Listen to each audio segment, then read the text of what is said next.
A graça e a paz de Cristo esteja com todos. Vamos abrir no Evangelho de Marcos. É a terceira pregação dentro deste Evangelho. Nós estamos ainda no capítulo de número 1, onde Marcos começa apresentando o princípio do Evangelho de Jesus Cristo, o Filho de Deus, o Rei dos Reis, o Rei que é servo, o Rei que é humilde, o Rei que se abaixa para lavar os pés dos seus discípulos. E ele principia o Evangelho, principia o decreto deste Rei, falando do Antigo Testamento. Marcos está muito ligado ao Antigo Testamento. Muita gente desvaloriza os livros do Antigo Testamento e não deveriam fazê-lo.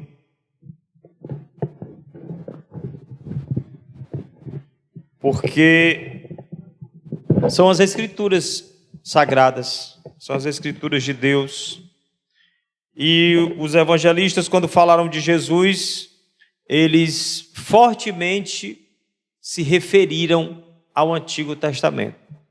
E é importante que a gente tenha isso em mente, porque são cumprimentos de profecias importantes e significados espirituais profundos para as nossas vidas. Então ele cita o profeta Malaquias e ele cita o profeta Isaías, falando de João Batista. Ele fala de João Batista, quem ele era mais ou menos, onde é que ele vivia, o que ele comia e o que ele apareceu fazendo. E ele apareceu batizando pessoas do Rio Jordão. Ele veio do deserto, ele era a voz do que clama no deserto, apareceu batizando pessoas do Jordão, chamando-as ao arrependimento. Muitos vieram a esse arrependimento. E ele deu um anúncio ali. Ele disse que depois dele viria alguém mais poderoso do que ele. Alguém que ele não era digno nem de se inclinando desatar as correias da sua sandália. E aí ele prova isso dizendo: eu batizo vocês com água. Vocês estão vendo eu batizando aqui com água. Mas ele, quando vier, batizará com Espírito Santo. Batizará com o Espírito Santo. Então, os judeus que estavam ouvindo ali, praticamente eram todos judeus, eles entenderam do que ele estava falando. Eles sabiam quem era o Espírito Santo. As manifestações que esse Espírito já tinha feito no Antigo Testamento, em vários livros, várias passagens, na vida de vários homens e mulheres de Deus. E assim é como se eles já estivessem entendendo que João estava dizendo o seguinte: aquela profecia de Joel, que nós conhecemos porque lemos as Escrituras, e lá está escrito: nos últimos dias, diz o Senhor, derramarei do meu Espírito sobre toda a carne. Esse que João anuncia deve ser aquele que vai cumprir, que vai fazer cumprir esta promessa, esta palavra de que o Espírito Santo seja derramado sobre nós. João diz: ele é poderoso para fazer isso, ele batizará vocês, mergulhará vocês no Espírito de Deus. Então foi falado disso nas mensagens anteriores. E hoje, assim que João termina de falar, assim que você observa aí no versículo 8, assim que João termina de falar, diz aqui no versículo 9, que naqueles dias veio Jesus de Nazaré, da Galileia. Quando eu digo assim que João termina de falar, não é que eu estou dizendo que assim que ele terminou de falar, que viria outro mais poderoso que ele, Jesus apareceu. Não. É porque Marcos, eu não vou chamar Marcos de apressado, porque apressado parece um defeito. Mas ele é dinâmico, ele não quer entrar em detalhes, ele quer logo levar você que lê, levar aquele povo que lia, porque estudiosos dizem que ele escreveu se dirigindo aos romanos, e os romanos não queriam muito saber de detalhes, eles queriam logo saber o ponto central, quem é esse homem que você nos apresenta, esse Jesus Cristo, Filho de Deus, que você falou lá no comecinho, quem é? E João Marcos, ele já vai logo acelerando a narrativa. O Evangelho de Marcos, ele é o mais acelerado, mais resumido. Por isso que você vê, logo depois do versículo 8, que naqueles dias, em um daqueles dias, em que João estava batizando no Jordão, Jesus certamente não, com certeza Jesus ficou sabendo que João Batista estava batizando, e ele vem de Nazaré, da Galileia. Ou seja, aqui a gente pode fazer uma reflexão rápida para acabar com aquelas curiosidades que as pessoas têm. Onde Jesus estava até os seus 30 anos, porque foi aos 30 anos que Jesus foi batizado. E onde é que ele estava? E aí o pessoal começa a criar um montão de teorias. Alguns dizem que ele estava com um grupo de homens estudiosos chamados de essênios no deserto. Outros dizem que ele foi para a Índia, né? O pessoal cria um monte de teoria, mas o evangelista Marcos, ele é bem simples na sua explicação. E não tem por que a gente ficar tentando, buscando descobrir, buscando, como é que eu posso dizer, dar atenção a esse tipo de teoria que é até meio sensacionalista. Veja como Marcos é simples na sua resposta. Ele diz que quando Jesus apareceu para ser batizado, ele veio de onde? De Nazaré. Então Jesus estava muito provavelmente vivendo em Nazaré, dos seus 12 aos seus 30 anos, ou seja, desde o dia que ele voltou do Egito, porque se você não lembra, Jesus foi para o Egito, ali pelo seu 1 ano e meio, 2 anos de idade, né? Foi levado para lá pelos seus pais, para fugir da matança de Herodes. Depois ele retorna, quando retorna, já retorna para Nazaré, e ali ele permanece quieto, não se sabe. Ele não se manifesta, ele não inicia o seu ministério, mas ele vai iniciar o seu ministério, agora, nesse momento, ele vai iniciar o seu ministério. E ele estava esperando algo acontecer para ele iniciar o seu ministério. Ele estava esperando que se cumprisse a profecia que dizia que alguém iria endireitar os caminhos, que alguém iria preparar os caminhos para este rei.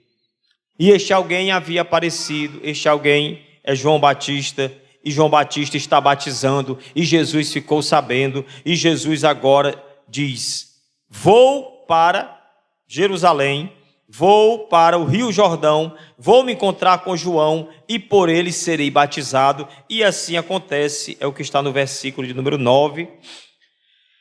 Diz que ele foi da Galileia, foi de Nazaré, da Galileia, e por João foi batizado no Jordão. Você vê que Marcos não conta aquele momento em que João diz: eu é que preciso ser batizado por ti, e tu é que vens a mim. E aí Jesus diz: é necessário para que se cumpra toda justiça. Então, por que Jesus quis ser batizado? Para que se cumprisse toda justiça. Jesus, ele veio para satisfazer a justiça de Deus. O homem quebrou um mandamento. O homem pecou de uma maneira terrível. O homem virou as costas para Deus. O salário do pecado é a morte. Para que se fosse feita a justiça, esse homem teria que morrer. Mas o homem morrendo, o homem se acaba, não tem poder de ressuscitar. Então vem Jesus para pagar o preço no nosso lugar, vem Jesus para satisfazer a justiça de Deus. Então, se alguém perguntar a você por que Jesus se batizou, é porque ele veio para satisfazer a justiça de Deus. Ele não estava ali com o mesmo objetivo que aquela multidão estava. porque aquela multidão estava ali confessando pecados. Como é que Jesus ia confessar pecados se ele não os tinha? Aquela multidão estava ali arrependida. Como é que Jesus ia se arrepender? De que Jesus se arrependeria?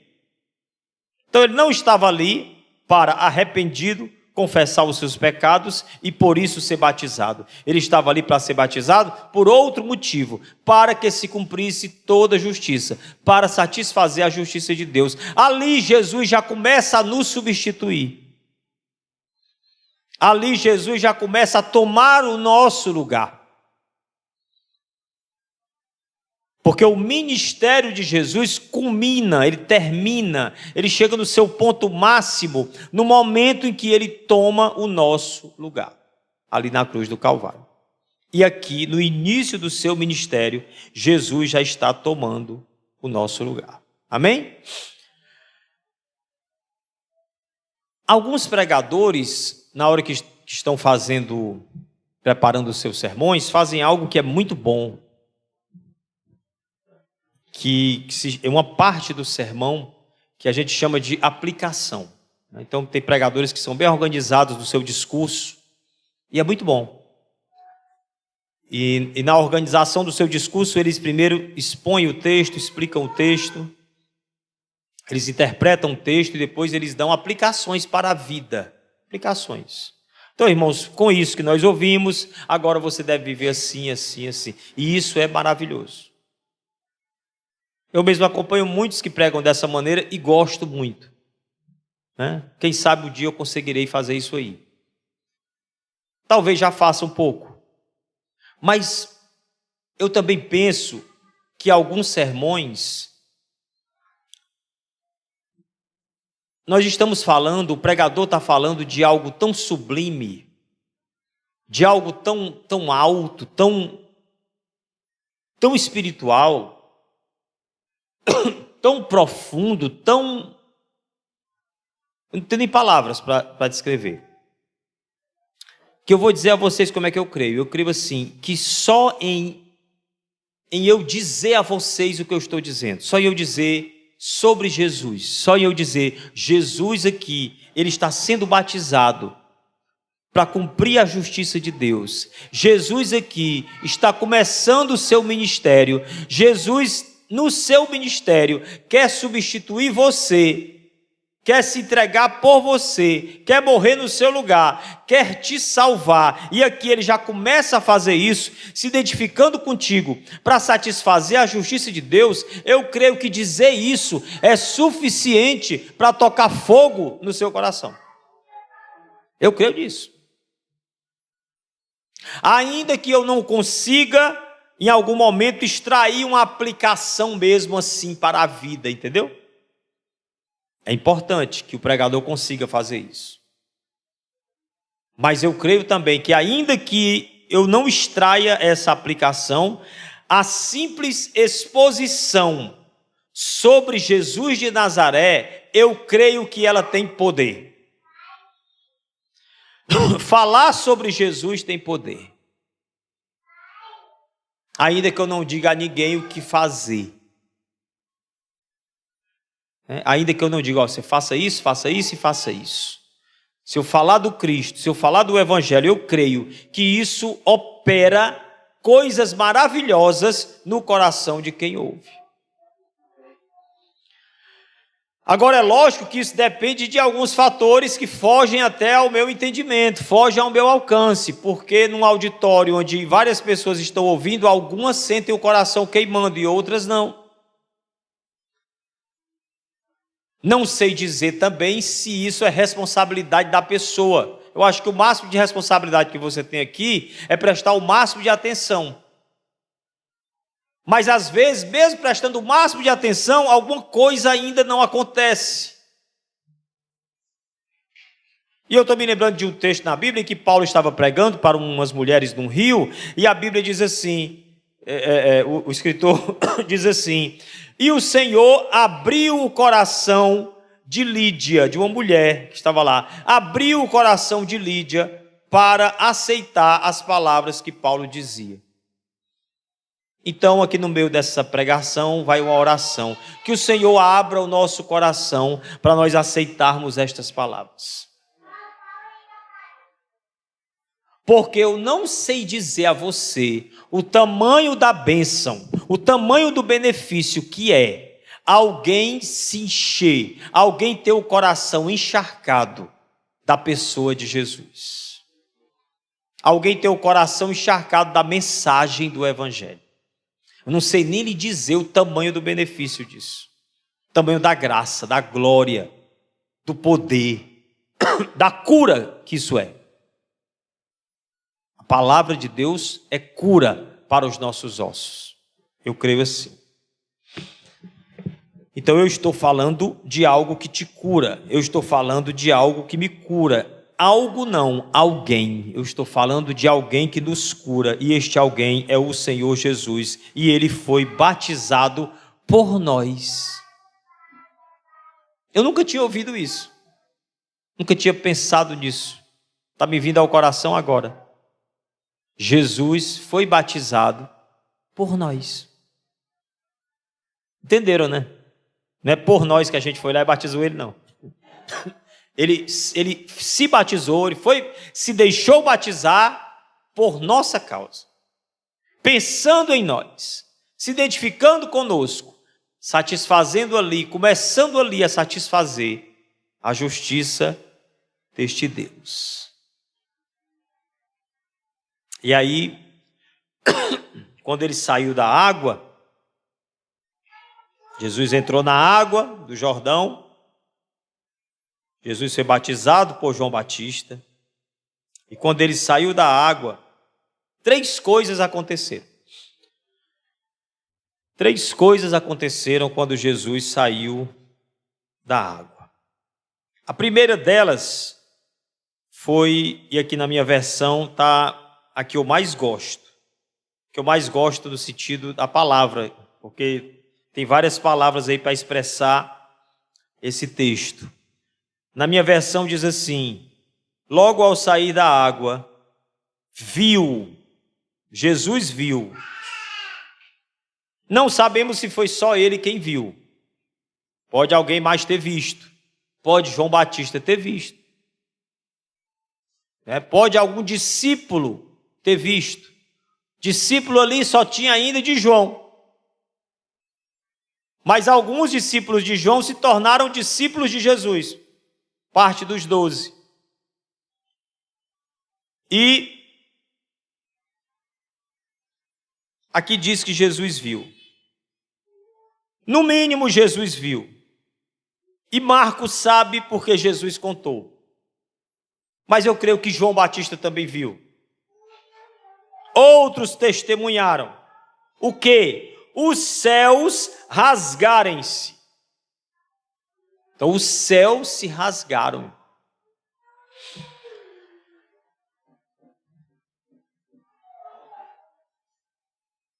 Eu estou parado assim pelo que eu acabei de explicar.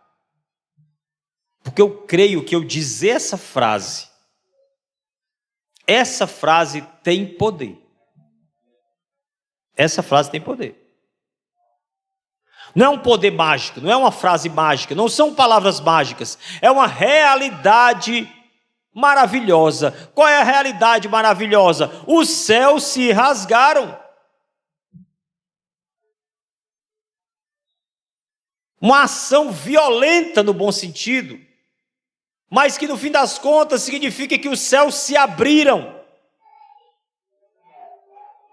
E se os céus se abriram, é porque, pela lógica, os céus estavam fechados. Quem é que por linguagem e por forma de dizer mora no céu? Nosso Deus, né? Eu digo que é por linguagem e por forma de dizer, porque na verdade, Deus não mora nos céus, porque nem os céus dos céus podem contê-lo.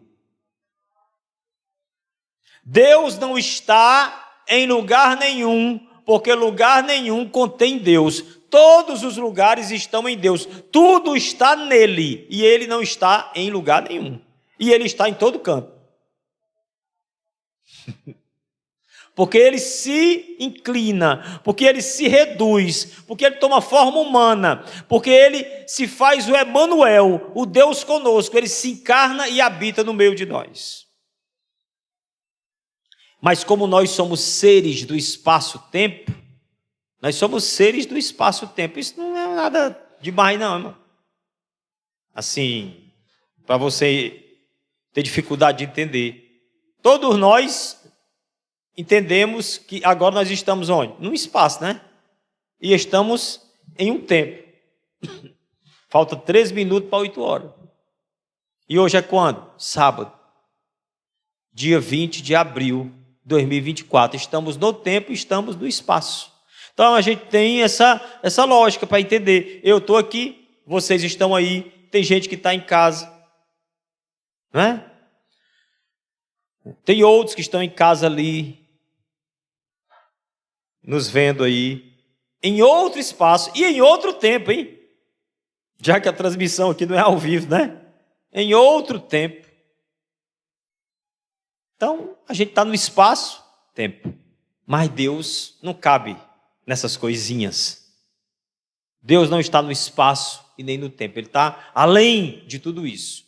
Mas para que a nossa mente conseguisse compreender, os hebreus receberam uma espécie de permissão de uma maneira simbólica dizer, ele habita nos céus. E o próprio Jesus, quando ensinou a oração lá do Sermão do Monte, ele diz, Pai nosso que estás aonde? Nos céus. Então, quando os céus se rasgam, é querendo dizer assim, eu agora estou acessível a vocês. Eu vim para visitar vocês. Não me lembro quem disse, mas alguém citou isso em uma das nossas lições da escola bíblica. Parece que foi o Billy Graham. Que disse, o maior feito que já ocorreu na história da humanidade, não foi o homem pisar na lua, mas foi Deus pisar na terra. Então Deus pisou na terra no dia em que Jesus nasceu, Deus pisou na terra. Mas pouca gente sabia, e agora Jesus está publicando isso, e os céus estão se rasgando, para testemunhar, eu estou no meio de vocês. Irmãos, eu não sei nem o que dizer. Quase toda a pregação eu estou assim agora, não sei nem o que dizer, porque a gente fica assim, constrangido. Você não fica não constrangido de Deus rasgar os céus para te visitar? Para me visitar, para nos visitar, para ficar no meio de nós? Os céus se rasgaram. Isso faz uma referência lá para o final do ministério de Jesus, quando ele nos substitui na cruz. E é dito lá que naquele dia o véu do templo, aconteceu o que com ele? A mesma coisa que aconteceu com o céu, se rasgou. E o véu que separava já não separa mais. Quando você cantar esse louvor, lembre dessa verdade. Então a primeira coisa que aconteceu foi que o véu, aliás, os céus se rasgaram. E a segunda coisa que acontece, segundo fenômeno, o evento que acontece, o Espírito desce. Provavelmente, passando por esse rasgo que se abriu no céu, né?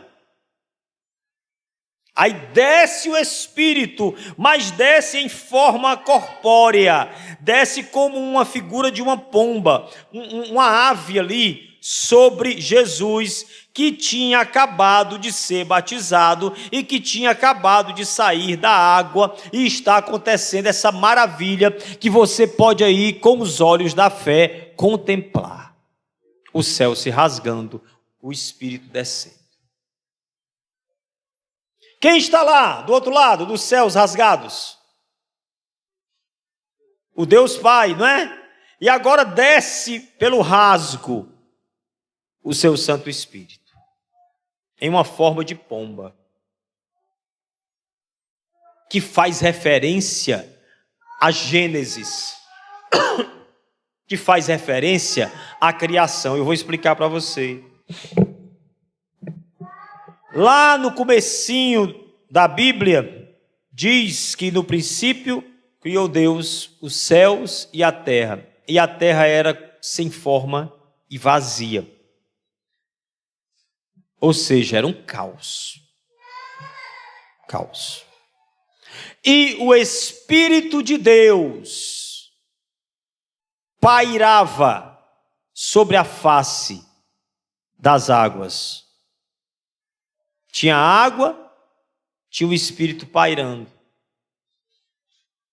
Parece ou não parece?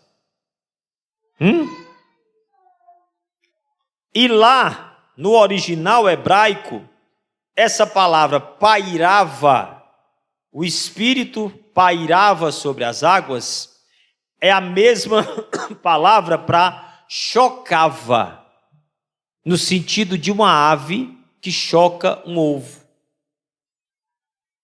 Como se o mundo fosse ainda algo a ser manifestado, porque o mundo não era aquilo ali, o mundo não era para ser sem forma e vazio, mas uma ave estava pairando sobre o mundo, como se fosse uma pomba chocando os ovos, para que uma vida surgisse. Estão entendendo, irmão? Então, esta ave, é por isso que alguns dizem, e eu vejo muito sentido nisso, que o Espírito Santo é a face materna, é a face feminina de Deus. Se tem um pai e se tem um filho, se for para ter uma mãe, é o Espírito Santo. Inclusive, eu já ouvi até algum pastor dizer, Espírito Santo. Parece estranho, né? Mas eu não vejo muita estranheza nisso, não. A face materna de Deus é o Espírito Santo. Nós não cremos que seja Maria. Maria, cheia de graça. E é mesmo. Ave Maria, cheia de graça, disse o anjo. O Senhor é convosco. Disse o anjo, não tenhas medo. Bendita sois vós entre as mulheres, disse Isabel, e bendito é o fruto do vosso ventre, que é Jesus, disse Isabel. O restante, outros disseram, outros acrescentaram. Nós só conseguimos crer na Bíblia. Então Maria, cheia de graça, mas nunca alguém que pudesse estar à altura da Trindade, né, irmão? Não há humano que chegue na altura da Trindade. Eu conversando com um amigo meu católico, nós conversamos bastante, e ele tenta me convencer, me mostra coisas com muita lógica, com muita inteligência, e eu digo a ele, amigo, não há como eu colocar a figura desta mulher, desta santa, chamada Maria, uma mulher única, porque foi a única a ser escolhida para abrigar no seu ventre o Filho de Deus, mas não há como eu colocá-la junto da Trindade, como se fosse a quarta pessoa da Trindade. Ainda que isso não seja ensinado no catecismo católico, mas é como a cultura católica absorveu. Todo mundo aqui já assistiu o Alto da Compadecida, sim ou não? Quem está lá ao lado de Jesus? Né? Inclusive tem uma hora que o personagem que faz o diabo diz assim, homem mandado por mulher, se referindo que Jesus estaria sendo mandado por Maria, porque ela estava intercedendo por aquelas pessoas. Mas enfim, aqui não vai nenhuma crítica a Maria. Durante muitos anos, os evangélicos foram ignorantes, tremendamente ignorantes, e na ânsia de não serem idólatras, chegavam até a atacar Maria, pelo amor de Deus, irmão. Pelo amor de Deus, né?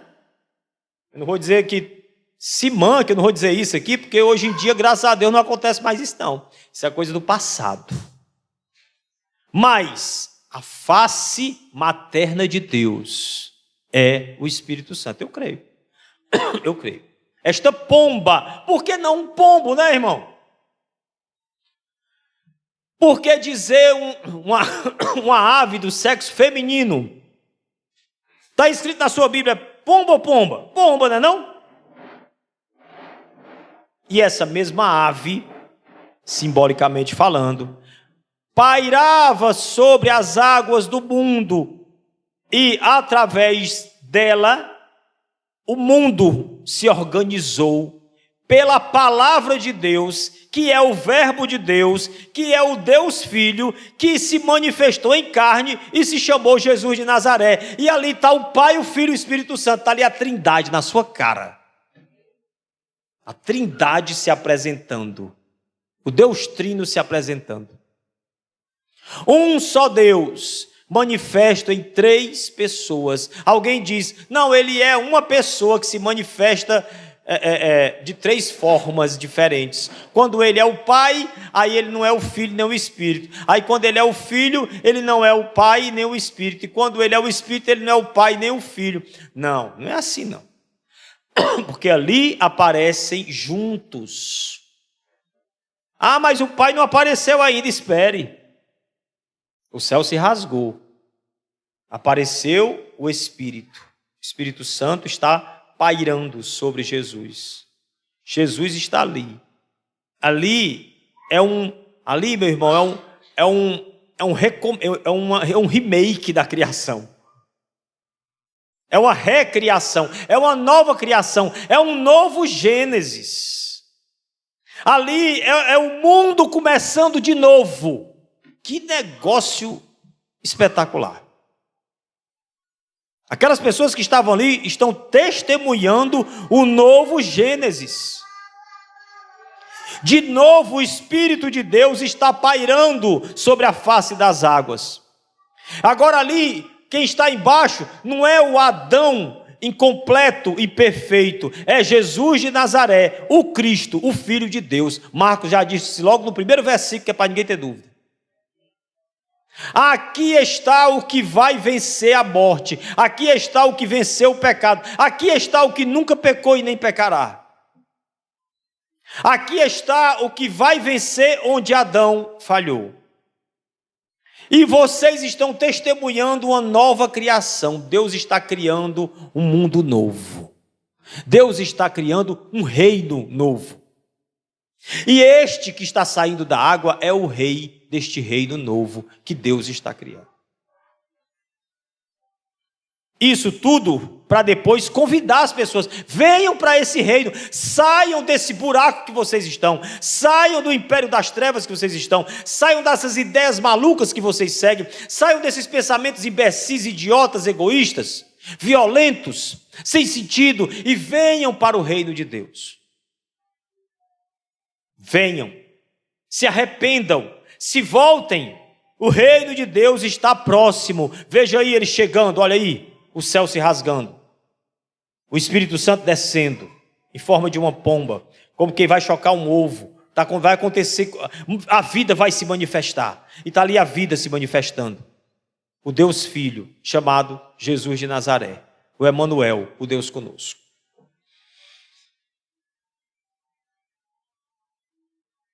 E aí agora, no versículo de número 11, uma voz foi ouvida. Uma voz foi ouvida. E se você estava esperando o Pai, é Ele quem fala. Tu és o meu filho amado. Vem essa voz lá dos céus rasgados, a voz ecoando pelo rasgo que se abriu no céu. E a voz se dirige a aquele que tinha sido batizado e que estava saindo da água e que o Espírito Santo tinha repousado sobre ele. Eu esqueci de dar destaque a isso.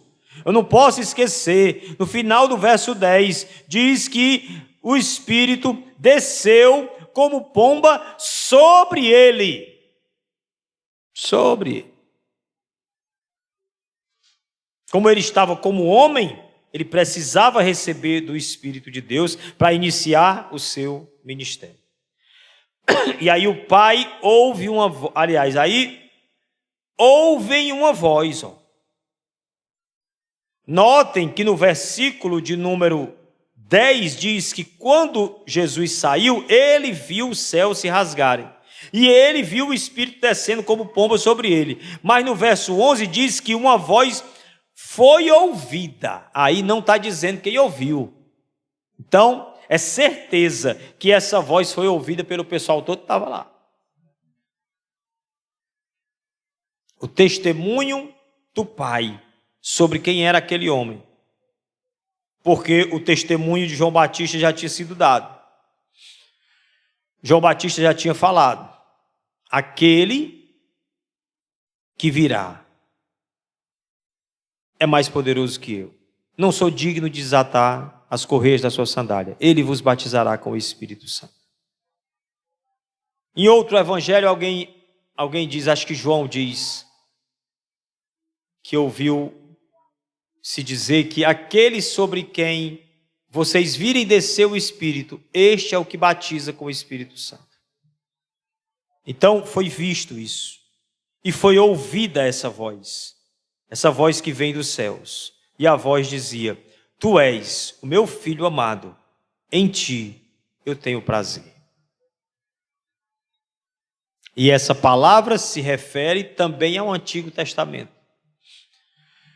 Porque é no Salmo 2 que é falado sobre o Filho, Deus falando como seu Filho. Ali no Salmo 2 existe uma referência, uma pista, uma revelação dizendo: Deus tem um filho. E em Isaías 42 é dito assim: eis aqui o meu servo, em quem a minha alma se compraz, pus sobre ele o meu espírito. Por isso que você tem que conhecer o Antigo Testamento. As pessoas que estavam aqui conheciam. E estava sendo rasgado literalmente diante delas: esse aqui é o Messias, esse aqui é o Salvador, esse aqui é o Rei. E agora está sendo rasgado na frente de vocês, na frente do pessoal que está me ouvindo aí, tornando todos nós aqui indesculpáveis. O Messias está plenamente revelado a nós. O próprio Deus rasgou os céus para dizer: esse aí é o meu filho amado, em quem eu me comprazo, em quem eu tenho prazer. Porque filho amado, todo filho é, mas nem sempre filho dá prazer ao pai. Concorda, irmão? O pai não deixa de amar, não, quando ele não dá prazer. Mas Jesus é um filho amado e que dá prazer ao seu pai. E lá na frente, se não me engano, no monte lá da transfiguração, chamado Monte Tabor, uma voz também foi ouvida e diz: esse aí é o meu filho, a ele ouvi. Eu tenho prazer nele e vocês devem ouvi-lo, para que eu também tenha prazer em vocês. Porque essa relação que foi revelada aqui para nós, do Pai com o Filho, do Filho com o Espírito, do Espírito com o Pai, os três juntos, que, se eu não me engano, não sei se foi Agostinho que falou, que é uma dança da Trindade, né? A dança da Trindade, um nome bonito para isso é pericorese, como se eles ficassem numa dança de roda. Alguém pode até achar isso meio estranho, eu acho poético. Era assim que eles viviam, como numa dança, se relacionando, o Pai, o Filho e o Espírito Santo. E aí quando este Deus, que é um Deus que é Ele em si mesmo é uma comunidade de 3 pessoas. Quando Ele cria, Ele nos cria para nós sermos também uma comunidade. Ele não quer que a gente faça nada sozinho. Ele quer que a gente faça tudo em corpo. Por isso que Ele criou a igreja. Por isso que você não pode ter esse pensamento, eu vou para a igreja, aí eu vou chegar lá, depois que começar, que é para ninguém ver eu entrando, e vou sair antes que terminar, que é para ninguém ver eu saindo. Irmão, te mistura, irmão. Te mistura, porque essa é a vontade de Deus, que nós nos misturemos, assim como a Trindade está misturada e se relaciona. O Pai com o Filho com o Pai com o Espírito com o Filho. Os 3 se relacionando e mostrando para nós como é que nós devemos viver. E por outro lado, aqui também está subentendendo que nós tenhamos o desejo de que o Senhor possa dizer sobre nós, sobre cada um de nós: eis aí o meu filho amado, minha alma tem prazer nele.